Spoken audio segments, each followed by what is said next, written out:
National human rights commission ఇప్పుడు మళ్ళీ పుష్ప 2 ఆ రోజు జరిగిన తొక్కిసలాట ఘటనను మళ్ళీ విచారణకు స్వీకరించింది. హైదరాబాద్లోని డాక్టర్ మర్రి చెన్నారెడ్డి మానవ వనరుల అభివృద్ధి సంస్థలోని రూమ్ నంబర్ 216లో బహిరంగ విచారణ జరుపుతోంది. పోలీస్ అధికారులను హాజరు కావాలంటూ ఆదేశించింది కమిషన్. మానవ హక్కుల న్యాయవాది రామారావు ఇమ్మినేని ఫిర్యాదుతో గతంలో పోలీసుల తీరుపై అసహనం వ్యక్తం చేసింది కమిషన్. ఈ నేపథ్యంలో పోలీసుల విచారణ అనంతరం అల్లు అర్జున్ను కూడా విచారించే అవకాశం ఉందా అంటే అవుననే చర్చ జోరందుకుంటోంది. విజువల్స్ మీరు చూస్తున్నారు.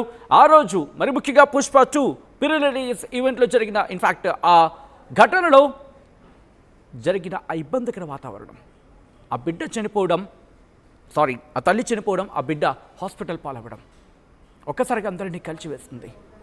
ఇప్పుడు ఈ ఘటనకు సంబంధించి దాదాపుగా చర్చ ముగిసిందనుకున్న క్రమంలో మళ్ళీ తెర మీదకు వచ్చింది. ఇప్పుడు నేషనల్ హ్యూమన్ రైట్స్ కమిషన్ దాన్ని తెర మీదకు తీసుకొచ్చింది, విచారణ జరుపుతోంది. ఈ నేపథ్యంలో ఎటువంటి విచారణ జరుగుతోంది అనేది డీటెయిల్గా తెలుసుకునే ప్రయత్నం చేద్దాం. మా ప్రతినిధి రవిచంద్ర అప్డేట్స్ అందించేందుకు సిద్ధంగా ఉన్నారు.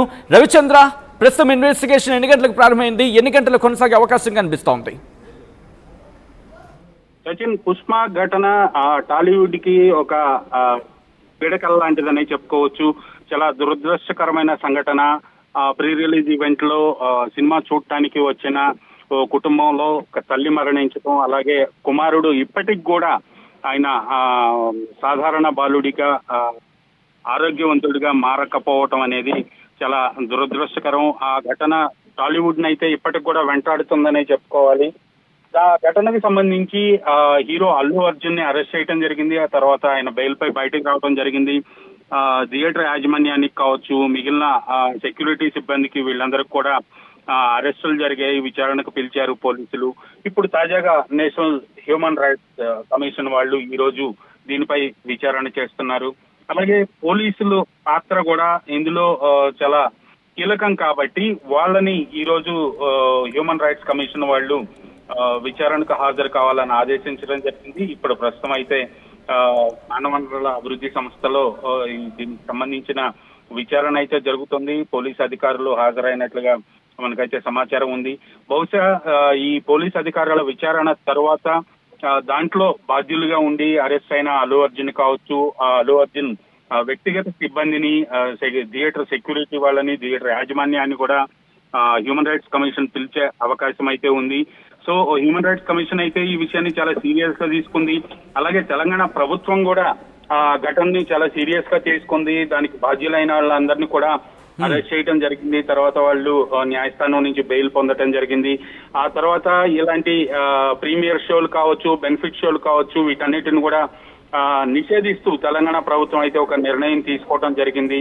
ఇలా ఎక్కువ సంఖ్యలో పబ్లిక్ గుమిగూడే సినిమా ఈవెంట్స్ కి కూడా పర్మిషన్ ఇవ్వడానికి తెలంగాణ ప్రభుత్వం, అలాగే తెలంగాణ పోలీస్ శాఖ చాలా కఠినమైన నిర్ణయాలు తీసుకుంది. ఆ మేరకు మాత్రమే ప్రస్తుతం ఈవెంట్స్ జరగడానికి అనుమతులు అయితే లభిస్తున్నాయి. సచిన్, రైట్. ఈ నేపథ్యంలో అంటే ఈ రోజు రేపట్లో పిలిచే అవకాశం ఉందని భావించాలా అల్లు అర్జున్ని, లేకపోతే ఈ విచారణ జరిగిన తర్వాత కొద్ది రోజుల సమయం తీసుకుని ఆ విచారణకు సంబంధించిన సబ్జెక్ట్ని పూర్తిగా స్టడీ చేసిన తర్వాత అప్పుడు అల్లు అర్జున్ వరకు వెళ్ళే అవకాశం ఉందా?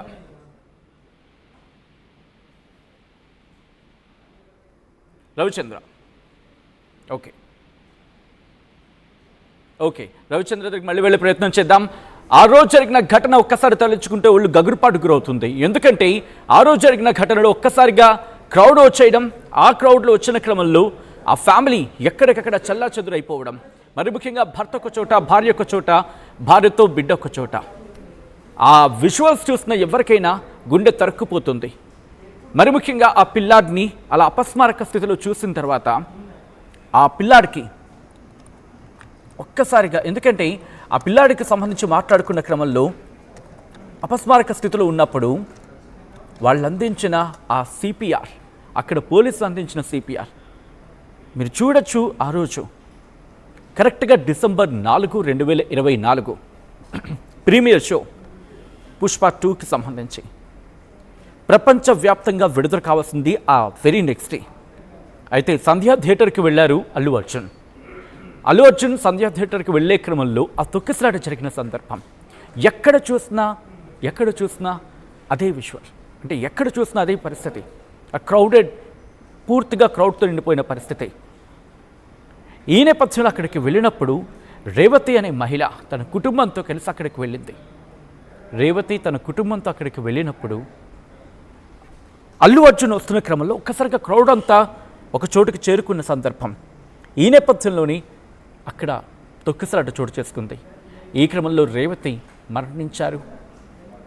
రేవతి కొడుకు శ్రీతేజ్ హాస్పిటల్ పాలయ్యి చికిత్స అందించిన పరిస్థితి. కొన్ని నెలల పాటు హాస్పిటల్ బెడ్ మీదే ఉన్నాడు. ఇంకా చికిత్స పొందుతున్న పరిస్థితి ఉంది. ఈ నేపథ్యంలోని ఇప్పుడు మళ్ళీ పుష్ప 2 తొక్కిసలాట ఘటన తెర మీదకు వచ్చింది.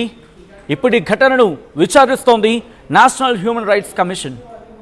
నేషనల్ హ్యూమన్ రైట్స్ కమిషన్ విచారణలో ఎటువంటి అంశాలు వెలుగులోకి రాబోతున్నాయి మీరు చూడొచ్చు. ఆ రోజు టైం లైన్ రాత్రి 9:40 అప్పర్ బాల్కనీకి సంబంధించి అక్కడ ఎటువంటి పరిస్థితి ఉంది. అప్పర్ బాల్కనీకి అల్లు అర్జున్ రావడంతో లోవర్ బాల్కనీ దగ్గర మరింత ఒత్తిడి పెరిగిన సందర్భం. అసలు సంధ్యా థియేటర్ తొక్కిసలాట అసలు ఏం జరిగిందో ఒక్కసారి మేము రీక్యాప్లో చూపించే ప్రయత్నం చేస్తాం. ఆ రోజు జరిగిన ఘటనకు సంబంధించి విజువల్స్ మీరు చూస్తే పోలీసులు సంధ్యా థియేటర్కి సంబంధించి అల్లు అర్జున్ అండ్ ఫ్యామిలీ అక్కడికి చేరుకుంటున్న క్రమంలో పూర్తిగా క్రౌడ్ అంతా అక్కడికే చేరుకుంది. 9:15 ప్రాంతం వైట్ ఫార్చునర్ కార్లో అల్లు అర్జున్ కూతురు అలాగే వాళ్ళ మామయ్య ఇద్దరు కూడా అక్కడికి చేరుకున్నారు. అలాగే కంచెల చంద్రశేఖర్ వీళ్ళిద్దరు కూడా అక్కడికి చేరుకున్న సందర్భం. ఆ తర్వాత వాళ్ళిద్దరు అక్కడికి చేరుకున్న తర్వాత 9:15 ప్రాంతంలో బ్లాక్ స్కార్పియోలు అల్లు అర్జున్ కొడుకు అక్కడికి చేరుకున్నారు. ఎవరికి వాళ్ళు ఇండివిజువల్ అక్కడ వేరే కార్లలో వచ్చారు.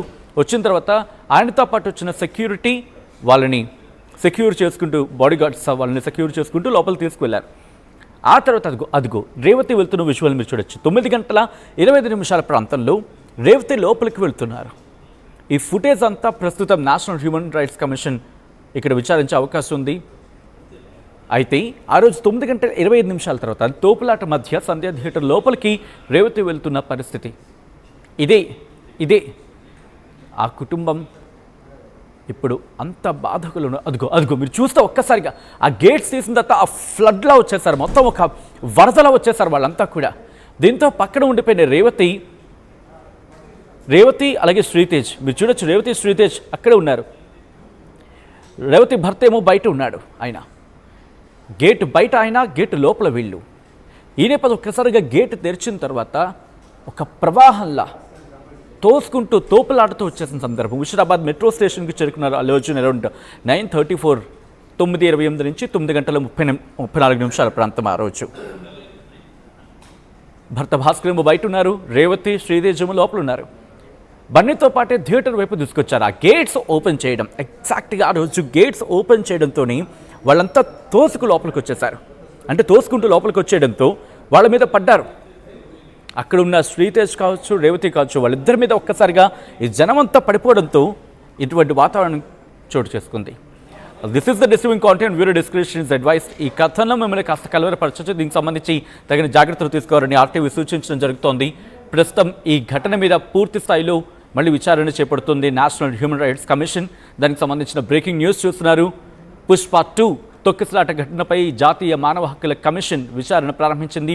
హైదరాబాద్లోని ఎంసీఆర్ హెచ్ఆర్డి డాక్టర్ మర్రి చెన్నారెడ్డి మానవ వనరుల అభివృద్ధి సంస్థలోని రూమ్ నెంబర్ 216లో బహిరంగ విచారణ జరుగుతోంది. పోలీస్ అధికారులను హాజరు కావాలంటూ ఆదేశించింది కమిషన్. మానవ హక్కుల న్యాయవాది రామారావు ఇమ్మినేని ఫిర్యాదుతో గతంలో పోలీసుల తీరుపై అసహనం వ్యక్తం చేసింది కమిషన్. పోలీసుల విచారణ అనంతరం అల్లు అర్జున్ కూడా విచారించే అవకాశం ఉంది, విచారణకు పిలిచే ఛాన్స్ ఉందంటూ కూడా చర్చ జరుగుతోంది. ఈ క్రమంలో మీకేమనిపిస్తోంది? సంధ్యా థియేటర్ తొక్కిసలాట ఘటనలో తప్పు ఎవరిది? ప్రభుత్వానిది, అల్లు అర్జున్ది? ఒక 2 ప్రశ్నలు వివరించే ప్రయత్నం చేస్తుంది.